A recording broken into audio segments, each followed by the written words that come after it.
Bienvenue à tous, ravi de vous retrouver. Qui dit rentrée dit nouveauté. Cette année, ça se confirme. Le plateau de Saclay accueille 2 grandes écoles d'ingénieurs de plus et pas n'importe lesquelles. Centrale Supélec, que vous voyez juste derrière moi, et l'ENSAE ParisTech. Paris-Saclay TV vous y emmène. Nous avons rendez-vous avec les chefs d'établissement. Et pour accueillir ces nouveaux étudiants, votre territoire sort le grand jeu. Gros plan sur Serendicity, une résidence qui comprend 1 millier de logements. D'autres espaces de vie secrets comme le jardin argenté, nous vous en avions parlé. Il est presque prêt, il sera ouvert complètement au public cet hiver. Enfin, notre agenda, ce sera la fin de cette émission.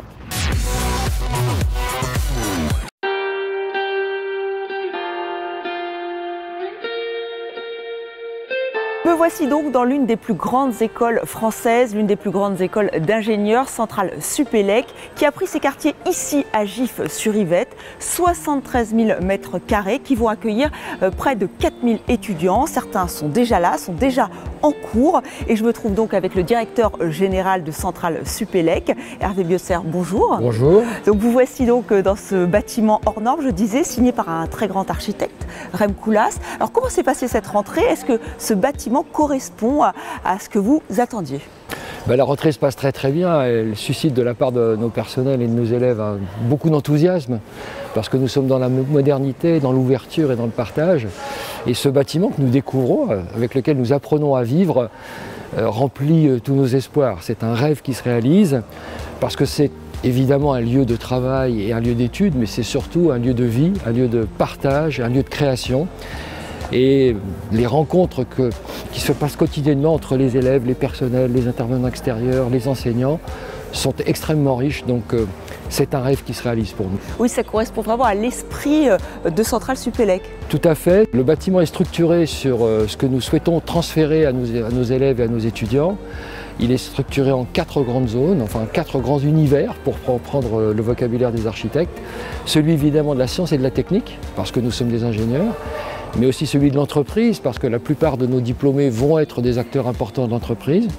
Celui dit du monde, parce qu'ils vont vivre dans un monde ouvert. Et puis enfin celui de l'homme, puisque dans notre projet, la valeur humaine est extrêmement importante.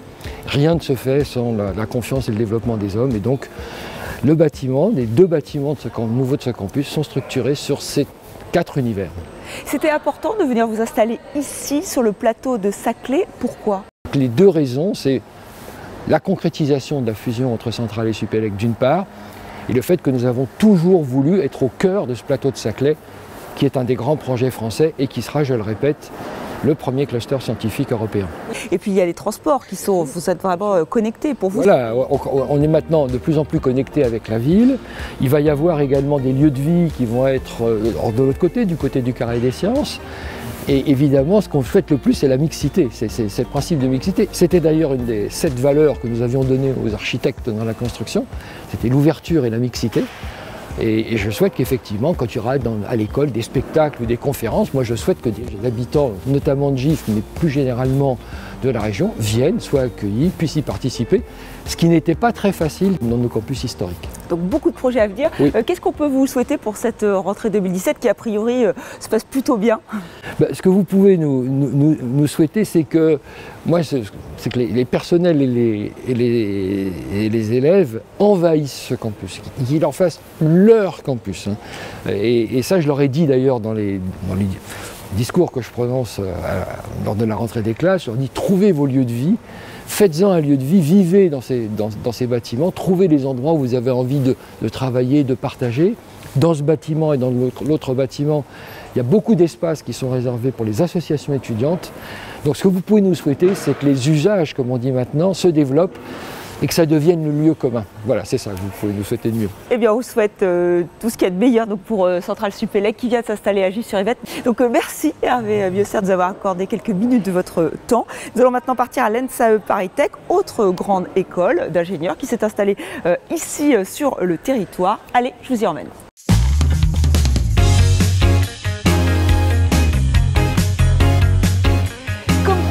voici arrivé à l'ENSAE ParisTech qui fait partie du GNES, le groupe des écoles nationales d'économie et statistique. Et pour en savoir plus, je me trouve avec le directeur général du GNES, Philippe Cuneo. Bonjour. Bonjour. Alors expliquez-nous, qu'est-ce que le GNES?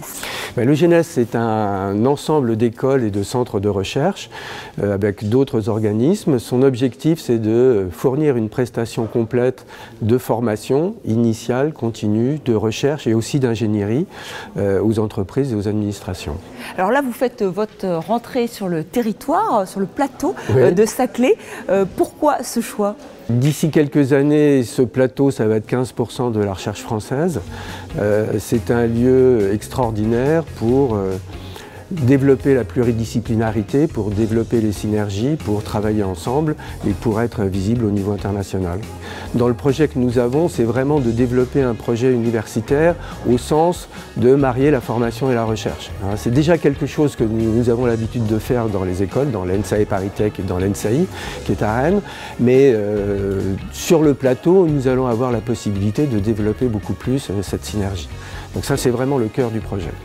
L'idée, c'est de faire un grand campus. Et un grand campus, c'est un endroit où on étudie, où il y a des salles de cours, c'est un endroit où on produit de la recherche, mais c'est un endroit où on vit. Et en fait, vous savez bien, on dit toujours que les grandes découvertes, elles se font dans les cafétérias, elles se font dans les lieux de vie. Et ça va être une réussite ici, si les gens vivent ici et s'y sentent bien. Alors qu'est-ce qu'on peut vous souhaiter pour cette rentrée 2017, rentrée inédite?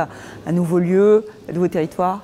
Que les gens qui s'installent dans ce bâtiment continuent à être aussi contents qu'ils le sont depuis les 15 jours qu'ils ont commencé à arriver et que nos relations avec tous les établissements autour, avec les grandes écoles et les universités continuent d'être fructueuses et le soient de plus en plus.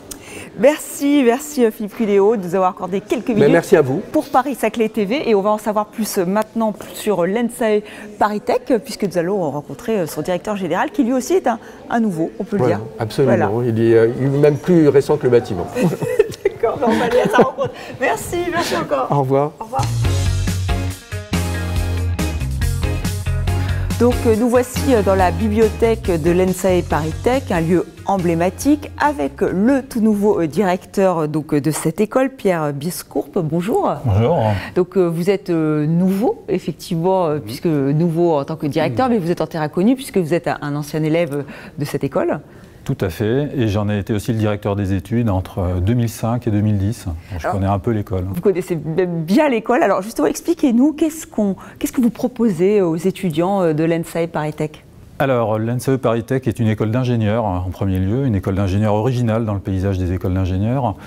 Originale de deux points de vue, essentiellement. D'abord par la diversité des recrutements. Donc il faut avoir en tête c'est les origines différentes des élèves qu'on recrute. Alors sur concours, des préparations aux écoles de commerce, option mathématiques, des préparations aux écoles normales supérieures, donc les KNBL, et puis des élèves qui viennent de prépa mathématiques, ce qu'on appelle les topins, qui constituent la plus grande partie des élèves de première année. Mais on a ce mélange intéressant entre économistes, matheux, qui vont finalement en première année se rejoindre et former une promotion où on va essayer de tirer un peu le meilleur des cultures qu'ont acquises ces élèves avant d'arriver chez nous. Alors ils se retrouvent ici dans un lieu flambant neuf.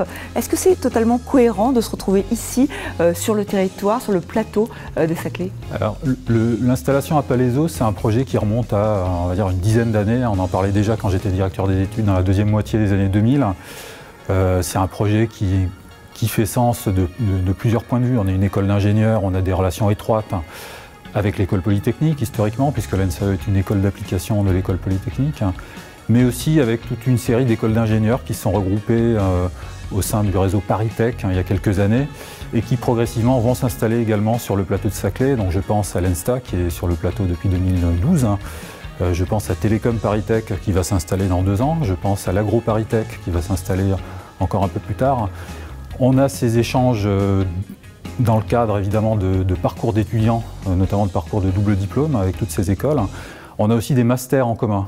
Donc voilà, l'idée étant de développer toute une offre de masters, en particulier en économie quantitative, en finance quantitative, en data science, en statistique, de façon à vraiment coordonner un peu toute cette offre qui existe dans les différentes écoles et de la proposer à nos propres étudiants en complément de leur cycle ingénieur. Très bien, merci Pierre Biescourpe de nous avoir accueillis dans cette magnifique bibliothèque à l'ENSA Paris Tech. Vous évoquiez le logement, justement, nous allons aller sur un immense chantier, enfin ce qui était un immense chantier, puisqu'ils ont travaillé à pied d'œuvre pour que ces logements soient ouverts pour cette rentrée 2017. Je parle bien sûr de Serenity City.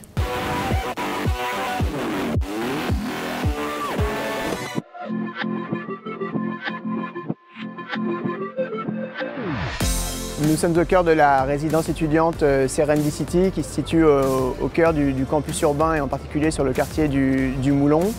Cette résidence étudiante se compose de 8 bâtiments dont 7 ont déjà été livrés pour la rentrée 2017 et rassemble 1 millier de logements étudiants pour les étudiants de Centrale Supélec, de l'Université Paris-Sud et de l'ENS Paris-Saclay qui vont rejoindre également le campus. Cette résidence est emblématique des ambitions de l'EPA Paris-Saclay en matière de logement étudiant ainsi que de ses partenaires. Ces ambitions avaient été formulées dès 2012 dans la charte Habiter le campus qui définissait un peu quelques grandes ambitions et notamment la possibilité d'avoir différentes typologies de logements étudiants, donc à la fois des studios classiques mais également des places en colocation et qui mettait également l'accent sur l'importance des locaux communs et des locaux de sociabilité dans les résidences. Donc on retrouve avec la résidence Serenity City ces ambitions. Et dernier élément qui était également au cœur des ambitions de l'EPA Paris-Saclay et des partenaires était l'idée que dans les résidences étudiantes se mélangeaient les étudiants des différentes composantes du campus Paris-Saclay et de l'Université Paris-Saclay. Le positionnement donc, de cette résidence, elle se situe en face des 3 bâtiments de Centrale Supélec dont les 2 nouveaux viennent d'être livrés pour la rentrée 2017 et également à proximité de l'ENS Paris-Saclay, de l'IUT d'Orsay et du futur cœur de quartier qui va être livré dans les 2 prochaines années et qui rassemblera des logements familiaux mais également une offre de commerce et des équipements publics.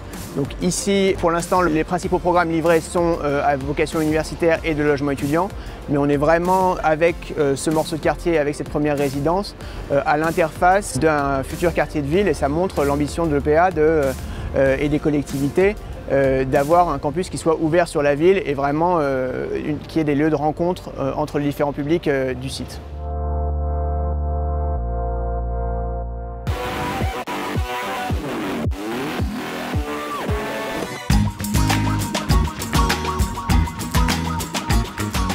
Le jardin argenté est un espace public qui s'inscrit dans un maillage global d'espaces publics à l'échelle de l'opération d'aménagement de la ZAC de Moulon.